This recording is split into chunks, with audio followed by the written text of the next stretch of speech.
तो आज का मुकाबला सुपर सिक्स में नेदरलैंड्स और ओमान के बीच में था। ओमान ने टॉस जीतकर सबसे पहले गेंदबाजी करने का निर्णय लिया। बारिश का फोरकास्ट हमेशा से ही था, लेकिन जब प्लेइंग 11 की घोषणा हुई तब ऐसा लगा था कि दोनों ही टीमों में कुछ बदलाव किए जा रहे हैं। और ये बदलाव इस वजह से हुए थे क्योंकि ओमान की तरफ से उनके कप्तान जीशान जो है ये इंजर्ड हो गए थे, इसलिए उन्होंने संदीप गौड़ और विकेटकीपर सूरज कुमार को लिया। अगर नेदरलैंड्स की बात की जाए तो उन्होंने इनफैक्ट आज एक एक बदलाव किया था क्लेटन फ्लॉयड को लेकर। और इस तरीके से दोनों ही टीमों के बीच में ये जो सुपर सिक्स का पांचवा मुकाबला था ये शुरू हुआ। लेकिन टॉस होने के बाद जब ओमान ने गेंदबाजी करने का निर्णय लिया और मैच शुरू भी हुआ, तीसरे ओवर के बाद बारिश की वजह से दिक्कत हो गई और मुकाबला जो है वो लगभग 40-45 मिनट रुका गया और उसके बाद अंत में ये मुकाबला 48 ओवर का बना। लेकिन चंद्रेश, विक्रमजीत सिंह ने जो बल्लेबाजी की मैक्स वुडाउड के साथ, बहुत ही बढ़िया उनकी पार्टनरशिप रही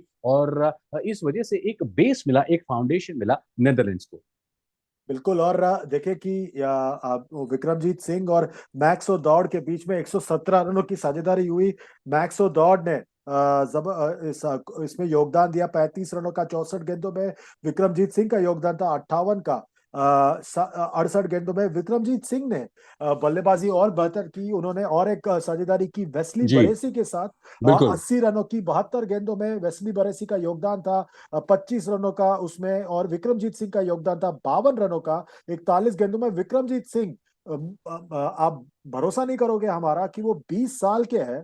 जी, जबरदस्त तरीके से बल्लेबाजी की, बाएं हाथ के बल्लेबाज है। पूरे मैदान पर इस हरारे स्पोर्ट्स क्लब पर उन्होंने रन बनाए। और ये मैंने कम ही देखा है जब दोनों तरफ 50-50 का योगदान रहा है रन एग्जैक्ट, बनाने की। बिल्कुल। और 11 चौके और 2 छक्के लगाए उन्होंने इस में। जबरदस्त तरीके से 110 बनाया 109 गेंदों में। बेहतरीन तरीके से अपनी टीम के जीत का एक बहुत बड़ा एक किरदार निभाया। और यस। इसके बाद जो है बेस्ट लीड और वेस्ली बरेसी के बीच में 55 रनों की एक ताबड़तोड़ साझेदारी हुई 27 गेंदों में, जिसमें बेस्ट लीड का योगदान था 39 रनों का 19 गेंदों में।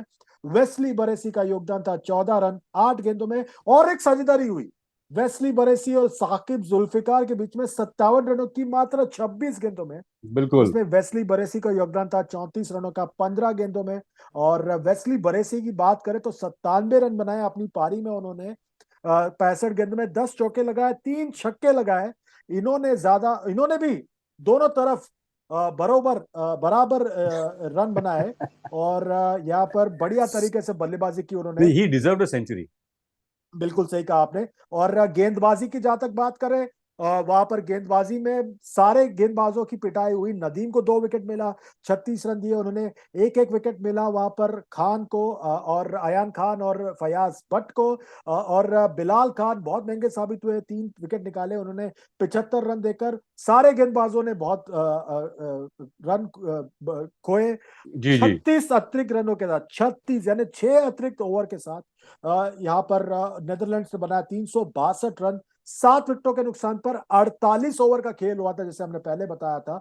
और अब जो है बारी थी ओमान की बल्लेबाजी करने की। और डकवर्थ लुईस टर्न मेथड के हिसाब से उनके सामने लक्ष्य क्या था, पंकज? 364 रनों का रिवाइज लक्ष्य था। और इनकी बल्लेबाजी पर जब हम नजर डालेंगे तब शुरुआत इनकी काफी ठीक ठाक हुई थी, प्रजापति के 25 रन। लेकिन इनके दो तीन विकेट फटाफट निकल गए थे, ऐसा लगा था कि नेदरलैंड्स और पेच कसेंगे, लेकिन ऐसी बात हुई नहीं। उसके बाद अयान और शोएब ने जो एक मोर्चा संभाला, ये बहुत बढ़िया था। अयान और शोएब थोड़ा सा शुरुआत में काफी धीमा खेल रहे थे, लेकिन अयान खान के एटीट्यूड और कॉन्फिडेंस की दाद देनी पड़ेगी। जिस तरीके से इनकी पार्टनरशिप पनपी, इसमें शोएब ने एक तरफ से बिल्कुल जो है ये मोर्चा संभाल कर रखा और 59 रन इसमें जोड़े, 112 रनों की जो साझेदारी हुई पांचवें विकेट के लिए। और इसमें से क्या किया इन दोनों ने, हवा पूरी निकाल दी नेदरलैंड्स के गेंदबाजों की। अगर हम वैगन व्हील पर जब हम नजर डालेंगे, अयान खान के बहुत ही लाजवाब, इन्होंने 11 चौके और 2 छक्के लगाए और इन्होंने भी चौतरफा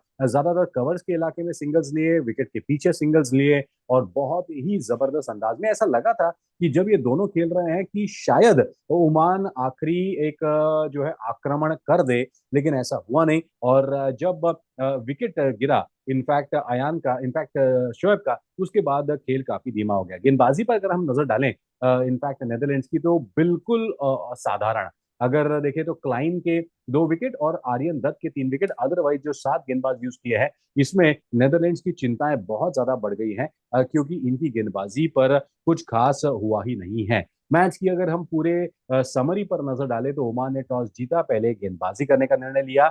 बारिश के व्यवधान के बाद 48 ओवर का यह मुकाबला बन गया। नेदरलैंड्स ने 362 रन बनाए, इसमें विक्रमजीत का एक शानदार सेंचुरी थी और बरेसी को भी सेंचुरी बनानी चाहिए थी, वो चूक गए, 97 पर आउट हो गए। और इसके जवाब में जब 364 रनों के लक्ष्य का पीछा किया तो ओमान के पास जीत के लिए जो साजो सामान था वो तो बिल्कुल मौजूद नहीं था, लेकिन उनका एक एम था पूरे ओवर खेल कर निकालने का, और उन्होंने ये खेल कर निकाला। और डीएलएस मेथड के तहत बैड लाइट की वजह से आखिरकार 44 ओवर के बाद ये मुकाबला रोका गया और नेदरलैंड्स ने इस मुकाबले को डकवर्थ लुइस स्टर्न मेथड के अनुसार 74 रनों से जीत लिया है।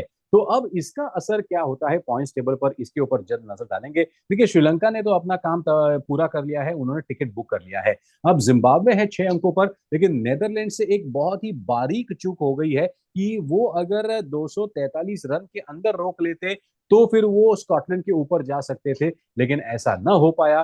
कल स्कॉटलैंड और जिम्बाब्वे का मुकाबला होना है। अगर स्कॉटलैंड जीत जाता है तो वो भी बने रहेंगे रेस में उस आखिरी स्लॉट के लिए जो कि ओडीआई वर्ल्ड कप भारत में खेला जाने वाला है उसका। और इसी वजह से अगर हम देखें तो नेदरलैंड्स के पास भी अगर एक मौका है, उनको कल का जो मुकाबला है चंद्रेश, उसके रिजल्ट का इंतजार करना होगा, फिर ये तय होगा। कल का मुकाबला बहुत धमाकेदार, जिम्बाब्वे और स्कॉटलैंड के बीच में। जिम्बाब्वे अगर जीत जाते हैं तो उनका टिकट पक्का, लेकिन स्कॉटलैंड इतनी आसानी से ये मुकाबला उनको जीतने देने वाले नहीं है। ये मुकाबला आप हमारे साथ एंजॉय कर सकते हैं सिर्फ और सिर्फ डिजिटल टू स्पोर्ट्स पर। तो आज का मुकाबला नेदरलैंड्स और ओमान के बीच में, ये नेदरलैंड्स के नाम रहा। चंद्रेश, आपका बहुत बहुत धन्यवाद। निशाद और हमारी पूरी टीम की तरफ से आप सभी का बहुत बहुत धन्यवाद, इस वादे के साथ कि कल फिर एक बार 12 बजे भारतीय समयानुसार हम जुड़ेंगे आपके साथ डिजिटल टू स्पोर्ट्स पर, जिम्बाब्वे और स्कॉटलैंड का मुकाबला लेकर। हमारी पूरी टीम की तरफ से आपको बहुत बहुत शुक्रिया। Thank you so much.